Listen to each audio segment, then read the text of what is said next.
అందరికీ నమస్కారం అండి. ఈరోజు నేను చేయబోతున్న వీడియో ఏంటంటే, వ్యక్తిత్వంలో మానవత్వాన్ని నింపుకోవడం.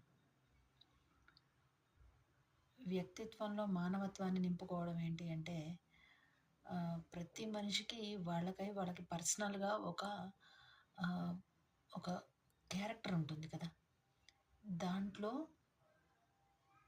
కొంతవరకు దయాగుణం కానీ, ఎవరికైనా ఏదైనా సేవ చేసే గుణాన్ని కానీ, లేదంటే లేదు అని వచ్చిన వాళ్ళకి ఎంతైనా పెట్టే గుణాన్ని కానీ, ఆహ్, లేకపోతే ఆహ్, మంచి మాటలతో ఎదుటి వాళ్ళకొచ్చే కష్టాన్ని కొంత తగ్గించే గుణాన్ని కానీ, కొంత మనం కొంచెం అలవాటు చేసుకుంటే అదే మనకుండే గుణం. అదే మనకుండే వ్యక్తిత్వంగా మారుతుందనమాట కాలక్రమంలో.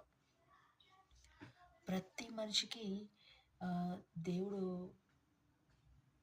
తమకుండే 2 చేతులు, 2 కాళ్ళు, పూర్తి తరహా మనిషి రూపంతో పాటుగా ఆహ్, ఒక బుద్ధిని ఇస్తాడు.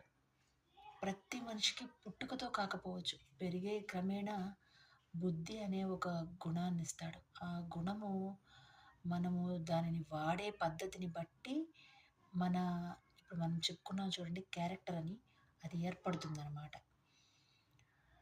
అదలా ఏర్పడినప్పుడే మనమేంటి అనేది బయటకొస్తుంది. ఇప్పుడు కొంతమందుంటారు.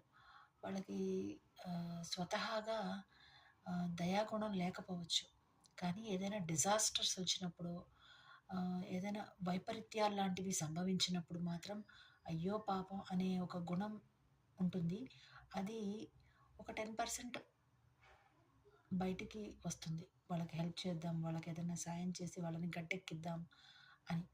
అది ఓన్లీ ఏదైనా డిజాస్టర్స్ చూసినప్పుడు మాత్రమే కాదు. ఏదైనా కష్టం అనేది ఎవరికైనా ఎదుటి వ్యక్తికి చూసినప్పుడు, అయ్యో! ఏదైనా చేస్తే బావుండు అనే దాని నుంచి వాళ్ళని బయటపడేస్తే బావుండు అనే గుణం ఎప్పుడైతే మనకొస్తుందో, అప్పుడు అది మన క్యారెక్టర్‌గా నిలిచిపోతుంది.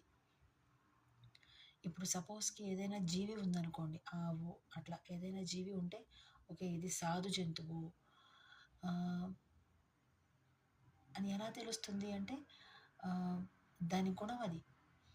ఎట్లంటే ఎవరికీ హాని తలపెట్టదు. దానికి తోడు ఇంకా దాని నుంచి వచ్చే ఒక పాలని తీసుకొని మనం జీవనం సాగిస్తాము. మనిషి జీవనానికి అది ఉపయోగపడుతుంది. అలాగే దానిలోని ఆవులోని